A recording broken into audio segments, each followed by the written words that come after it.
چی بخوریم که اثرات آلودگی هوا رو کمتر کنیم؟ سلام به همه. این روزا آلودگی هوا دغدغه خیلیامونه و واقعا میتونه سلامتمون رو تحت تاثیر قرار بده. اما یه خبر خوب دارم. با تغذیه درست میشه تا حدی از اثرات مضر آلودگی کم کرد و بدنمون رو قوی‌تر کرد. بیایید با هم ببینیم چیا بخوریم که حالمون بهتر بشه.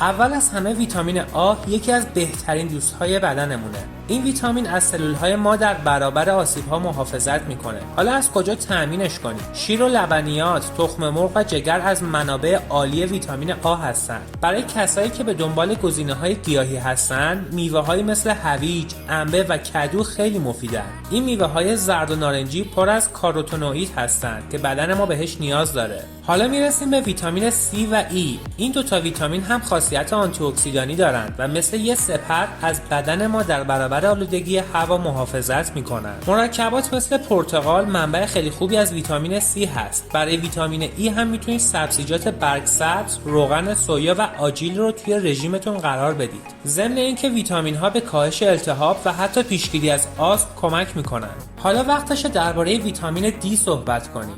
خیلی از ما به خاطر کار و زندگی توی خونه و دفتر کمتر در معرض نور خورشید هستیم و این باعث میشه سطح ویتامین دی بدنمون کم بشه. اما این ویتامین برای تقویت سیستم ایمنی و کاهش علائم آسم خیلی مهمه. ماهی‌های چرب، تخم مرغ و نور خورشید منابع عالی ویتامین دی هستن. بریم سراغ یه ادویه شگفت‌انگیز، زردچوبه. توی زردچوبه ماده‌ای به اسم کورکومین وجود داره که خاصیت ضد التهابی، ضد سرطانی و حتی محافظتی برای ریه‌ها داره. اما یه نکته مهم، زردچوبه رو حتما با فلفل سیاه مصرف کنید چون باعث میشه بدنتون بتونه کورکومین رو بهتر جذب کنه. و در آخر نباید از اسیدهای چرب امگا 3 غافل بشیم. این چربی‌های سالم توی ماهی‌های چرب، روغن زیتون و دانه‌هایی مثل گردو و تخمه پیدا میشه. امگا 3 فقط برای قلب خوب نیست، بلکه بدن رو در برابر اثرات آلودگی هم قوی میکنه. در کل یکی از بهترین رژیم‌ها که میتونید دنبال کنید، رژیم غذایی مدیترانه‌ای هست. این رژیم پر از میوه‌ها، سبزیجات تازه، غلات کامل و چربی‌های سالمه و میتونه سلامت کلی بدن رو تقویت کنه.